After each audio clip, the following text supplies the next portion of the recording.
Welcome back, everybody. Well, we got a big day today, boys. We got some special guests, got a fencing crew working, some planting, checking cows, and that's what's happening on Ranching Sodak.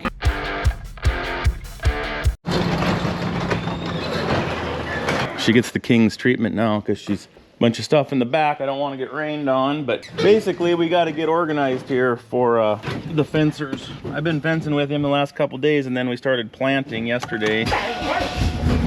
Borderline too wet, but we were getting through it. We got Johnny J here now, so anyways, I'll show you what we're up to with all the fencing projects. We built a 1/4 mile of new fence, and now we're doing a bunch of timeless up against the fence to get a hot wire around the whole pasture, making some water boxes where these tanks are going to go, and other miscellaneous things. Slow and easy, I like it. You want to stand the post up here to hold them from when I start backing up? Yeah, right.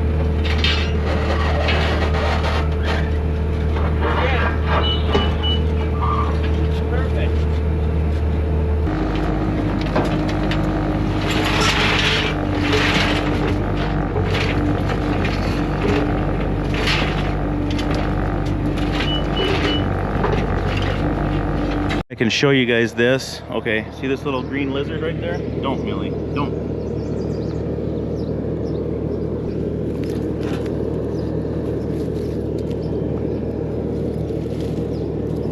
Don't spark. We got a couple kinds of lizards, and then we have these little green ones that when you're in the hayfield, they're about maybe half that long, but they're super fast. You don't get to see them. They don't hang out. This guy's letting us chill a little bit.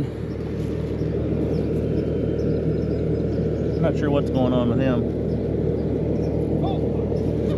Load up a bunch of timeless. All right, we got some corners loaded up.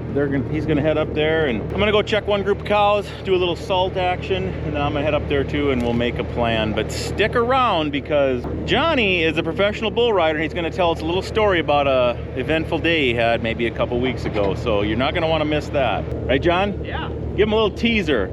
It has to do with a bounty hunter and a burnt up van, so stick around. Deal it.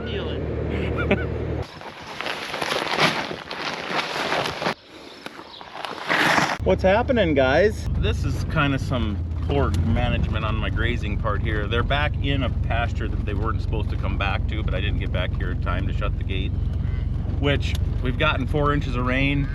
It's not gonna hurt anything. This pasture will get rested all the rest of the summer once we do get our ducks in a row here, but they're coming back for this regrowth. This one's actually going to get sprayed. We're going to probably get a drone and spray this, probably like 90 acres, I think, for fun to kind of see. Let's try to find a salt feeder out here. Keep checking. We found some bad news out here. That's another cute gilly calf.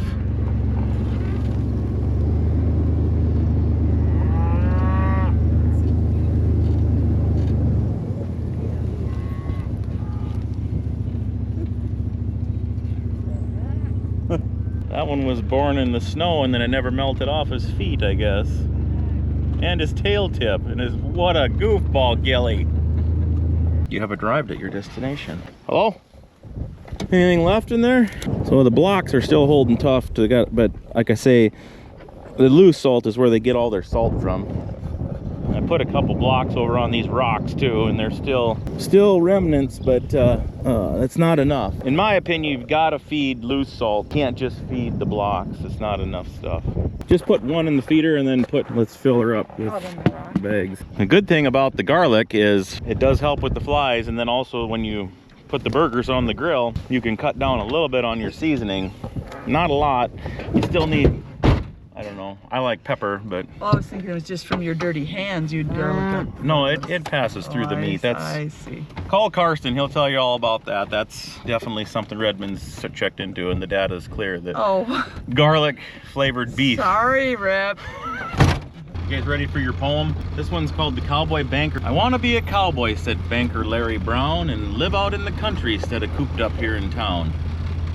When his wife got wind of this, why, she'd almost went berserk, because he made near 100 grand a year doing banker work. She says, you can't ride, you can barely drive a Jeep. This whole idea is dumber than 100 head of sheep. Well, Benny said he'd teach me everything there is to know. How hard could that be? There's only giddy up and whoa. So he went thumbing through the catalog of Western wear and feed, his calculator humming, adding up the things he'd need. 1,000 for a saddle? There must be some mistake. A saddle surely couldn't cost $1,000 for heaven's sake. A hat and boots, leather vest and naturally a rope, braided headstall, matching reins and a bar of saddle soap, a pickup and a trailer and assorted odds and ends, clippers, combs and brushes for man's four-legged friend, saddle blankets, silver spurs and a pair of handmade chinks. And when he hit the total button, it took him half an hour to blink. So he scratched the cowboy notion as he said with some dismay, "Why, I can't afford to be a cowboy on this lousy banker's pay." Load up. Well, we cruised along this divide fence and got it back up on its post. I'm gonna go get the four-wheeler and let's bump these cows out of here where they're supposed to be. And I got a fencer from, I'll have to look at the name on it anyway. It's a Chinese company. It's kind of like the Vivor place or whatever. It's something like that, but only I'll give you the name of it. It's a real little charger, but this is just a short half a mile, probably, well, it's a little longer than a half mile, I guess, of just polywire clean. I think it'll run that. It's only like a couple of joules maybe, but we'll give it a shot. I think they're like $120 fencer, little solar jobber. Doing a little mountain goat repair. Yeah, I always hate to look underneath here, but this piece of this thing here, which is just extra, used to be here. I think it's supposed to protect this line, which I think this line is what locks your, it's either what locks in your diff or your four-wheel drive. Might be the thing that goes from high to low.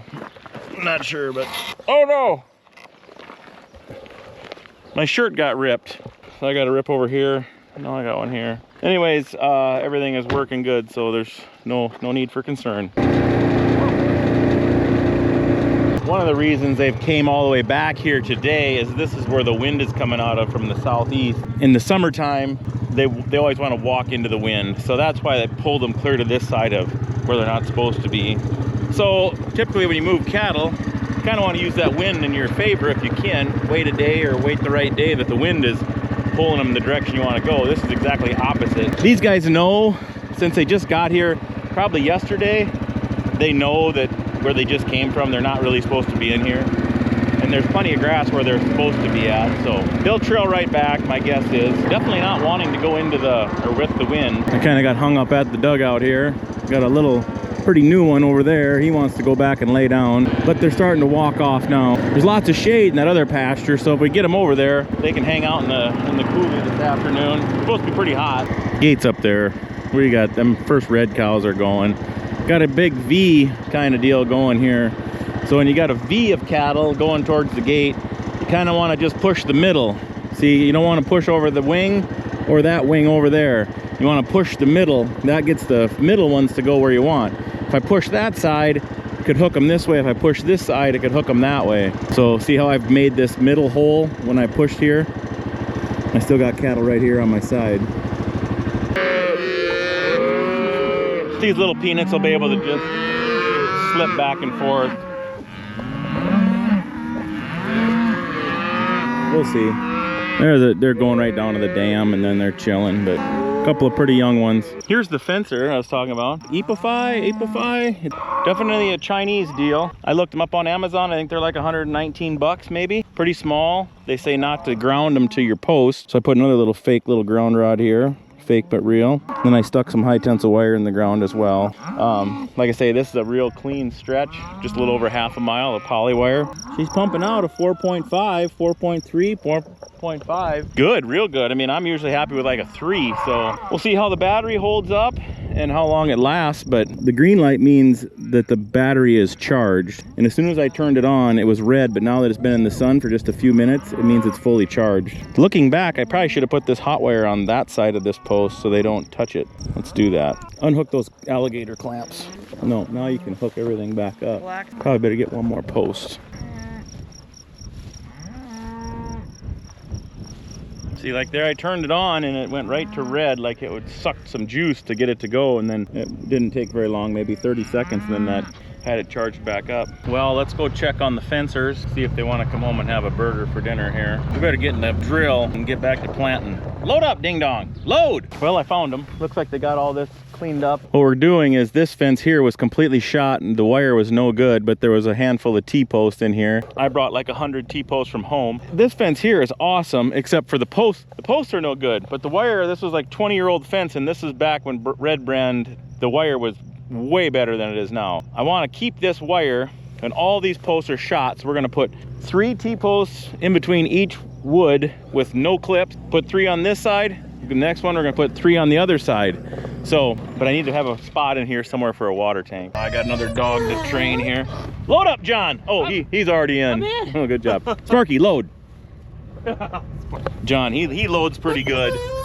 He's new, but he does good. All right, we're back after dinner. I got a different dog in the back. Load up, Phil. I got John here in the front seat. Johnny. What's up? So he had a great story the other day. I'm gonna let you tell it. Johnny, what do you do for a living now? You're I just kind of do whatever. No, you're a professional bull rider. Ride some bulls. Day worker. Day worker. Work for Ricky. Yeah.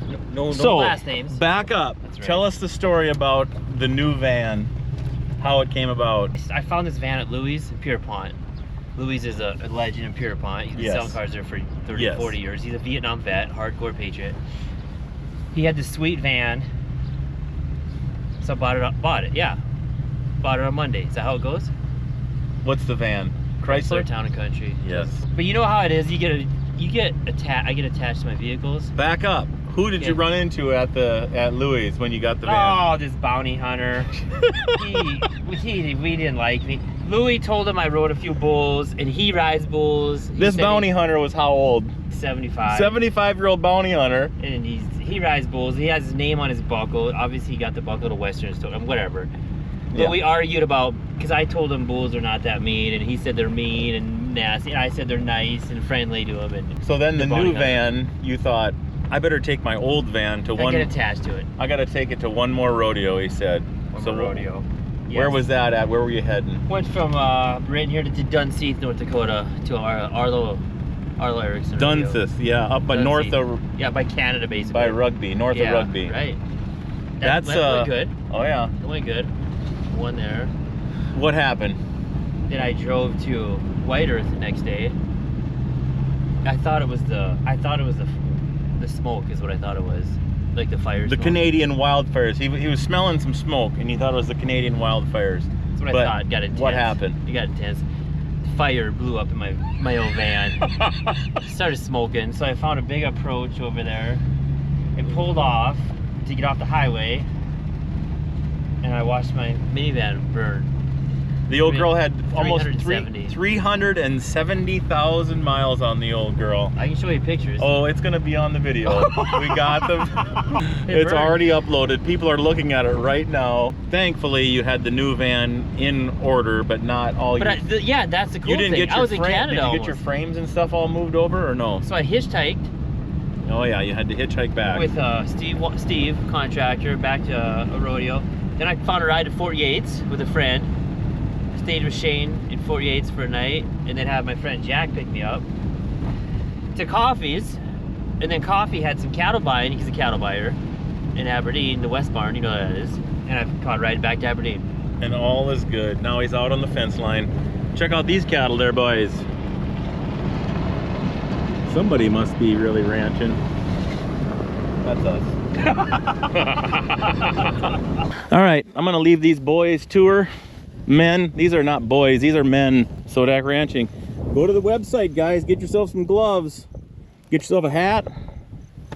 Get yourself some gloves. RanchingSodak.com. So we got the old fence. Not we. Phil got it all rolled up.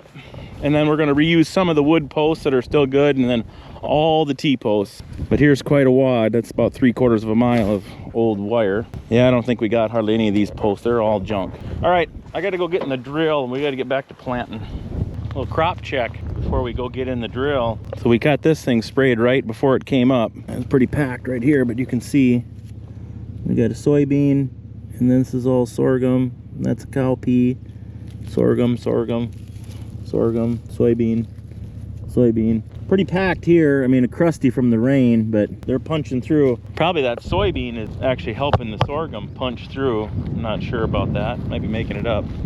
Anyways, this mix came from Milborn Seed down there in Brookings. Renovo is what it's called now, I guess. But so we got two different kinds of sorghum. We got a big sorghum, like a bunker buster they call it, or a big tall sorghum. And then we have a short dwarf sorghum, Sedan hybrid, forage soybean. So we got a group 8 soybean in here. So that's going to get tall, not a lot of nice and thick. They're busting her through, boy. They're crusting out. She's all coming up. Cowpea and a sorghum, I mean a soybean. This will be a grazing mix or chopping. So we got the option. We can either chop it or graze it. I probably planted this a little too deep. As it turned out, it worked out good because we're able to get this sprayed with Roundup to kill all the regrowth rye. Once that sorghum gets up and going, boy, the sorghum will choke a lot of that. Or, I mean, it'll not choke. Wait a minute. I bet that's a sunflower. There's some sunflower in there too. I bet you that big petaled one is a sunflower. Neat. All right, let's go get in the drill. These ladies are all posted up against the fence, the loose wire there. Stay in, girls. Don't get out. They look pretty good. No tail. I mean, there's a few tails swishing, but not many tails swishing, so fly pressure is not bad at all. That's good.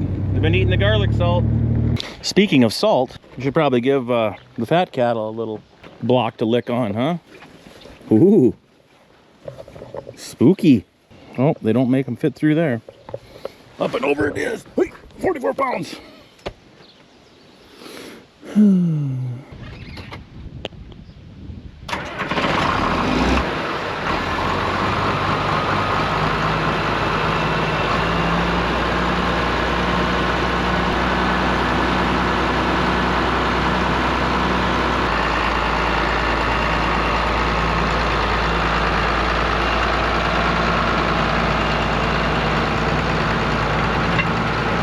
You guys didn't get to see the finished product, so we got a couple of cylinders. We ended up buying new ones. The other ones were gonna be too expensive to fix. I got a hose protecting my hose. I got the pool noodle protecting my hose. We got our little switch block put in, wired up. I got a switch in there. Currently the conditions call for a 14-inch tire for weight. And if it gets any harder, like if the ground will get any harder, we would probably up that to a 16, R16, or maybe even go to an R22 10 ply. But currently, the 14-inch 4-ply is what you want for your markers there. That's just the right amount of weight. Let's get out in the field and try it.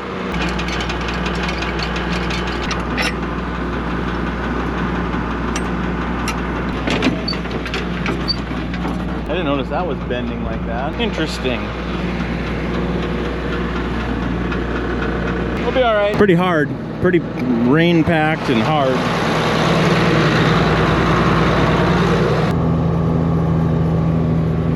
Marker's doing its job out there. Not tilling it up too bad. Definitely gives you enough to see though. This stuff we sprayed Liberty on with a little bit of Roundup and Liberty because we had a fair amount of broadleafs out here. And it looks like everybody's getting killed, so that's perfect. Hello! Oh, we got the headlands done. Got it back and forth a few times. Let's go check the seed. Tires wearing perfectly. Last night we were able to fill up that side pretty full, but then this side we didn't get quite as full. Oh boy, how long's this been going on?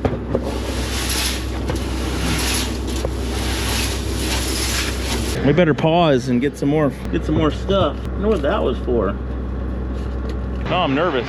That was plump full and this was about half full, so we're probably okay. Yeah, do you want to come over and help me fill up this drill again? All right, meet me over here. Let's ride. The dogs like planting because all they do is lay by the old pickup and lay in the shade. Are you getting hot? Huh? 90 degrees, 92 or something. Humidity is maybe 65, 70%. Pretty humid. Hello? Oh, so we got these tote sacks, if you remember the last video, a couple videos back, but we had a little action with the one last night. I raised it up and I'm just doing with the chains. Probably my own fault when you just throw a chain through all 4 of them.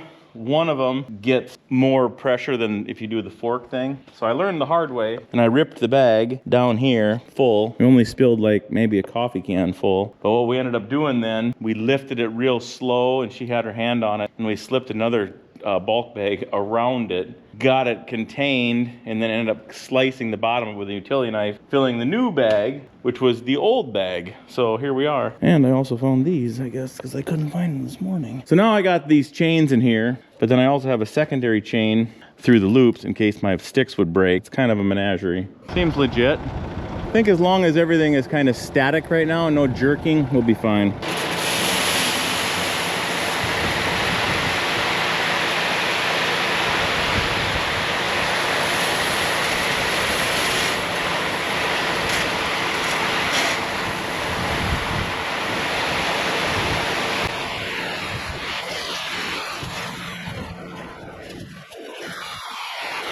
Giving him an action shot.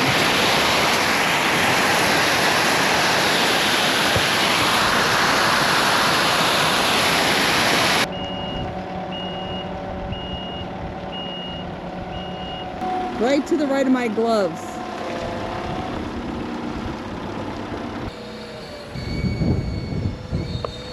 Farm Sip Supreme, working good. Swapping out my empties for another full. To add this to her gate opening resume. Also, she is the hydraulic cylinder turner on her. It all helps, guys. You aren't gonna grow these big farmer bellies doing it yourself, you know. Now we got an official chain oiler back there.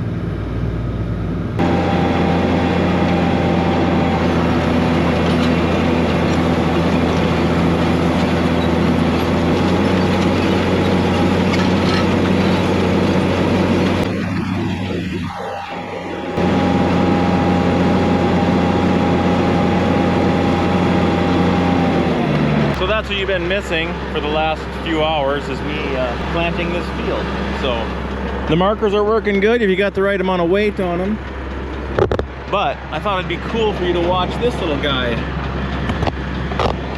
That's what happens when I drive. So let's watch that together, shall we?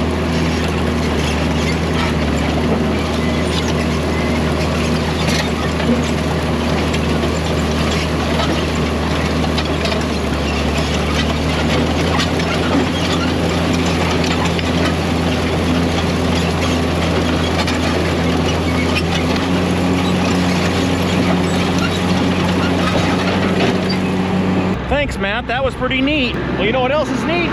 This is the last round. Then I'm done. That's what's more neater than that. Now we got another neat trick. Not a neat trick, a neat treat.